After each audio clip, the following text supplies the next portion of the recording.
ये जो रूस है, रूस का सबसे वफादार दोस्त है बेलारूस। बेलारूस सबसे वफादार दोस्त है।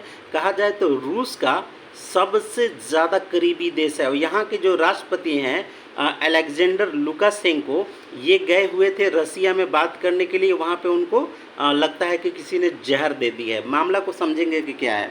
तो पुतिन से मिलते ही, जो वहाँ के राष्ट्रपति हैं, रूस के राष्ट्रपति, पुतिन से मिलते ही हॉस्पिटल में शामिल हो गए, एडमिट हो गए बेलारूस के जो राष्ट्रपति है लुकाशेंको। तो पुतिन अपने दुश्मनों को क्या मरवा रहे हैं, ये क्वेश्चन मार्क यहाँ पे बनता है। तो लुकाशेंको की तबीयत खराब हो गई। अब देखिए, रूस का निकटतम सहयोगी है लुकाशेंको, यानी बेलारूस के राष्ट्रपति। 1994 से लगातार बेलारूस के राष्ट्रपति हैं। एक प्रकार के डिक्टेटर हैं।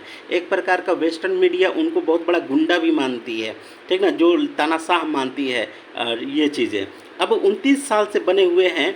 अब पुतिन के सबसे ज़्यादा कट्टर समर्थक भी हैं। बेलारूस के राष्ट्रपति लगभग 29 साल से बने हुए हैं।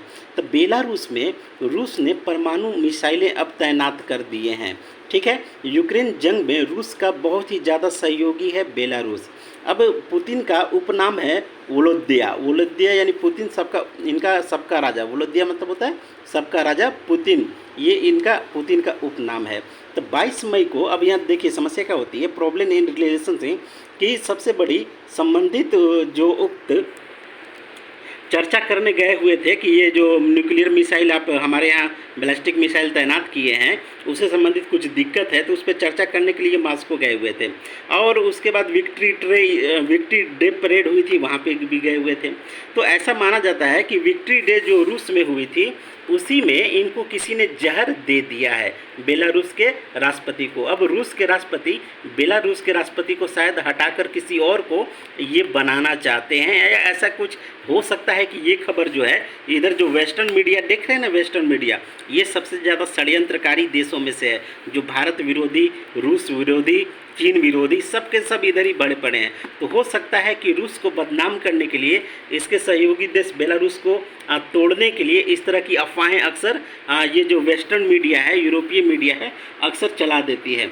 अब बेलारूस में अगर मान लीजिए कि रशियन मिसाइलें तैनात होंगी, तो यहाँ मारेगा कि सीधे जर्मनी से लेके ये पूरा यूरोप से लेके इधर आपका फिनलैंड, स्विट्जरलैंड जितने भी है, तो रूस का प्रभाव सीधे यूरोपीय देशों पे सीधे हो जाता है।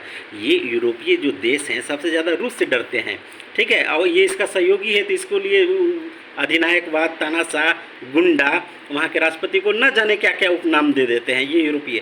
अब यहाँ पे न्यूक्लियर मिसाइल अगर मान लीजिए रसिया तैनात करता है, यहाँ से मारेगा, तो आप समझ लेते पूरा का पूरा यूरोप से लेके आपका इधर इस तरफ अटलांटिक पार करके अमेरिका तक रेंज में चला जाता है। ये सारी चीज़ें हैं। अब वेस्टर्न मीडिया तो है। अब देखते हैं कि देखिए, जो ये जो जहर होते हैं ना, ये मात्र छू लेने से ही इसका असर होता है। ये रेडियो एक्टिव टाइप के कुछ होते हैं, जहर होते हैं। तो अब यहाँ पे हम लोग देखेंगे कि एक तो खैर डिक्टेटर है, कोई बात नहीं।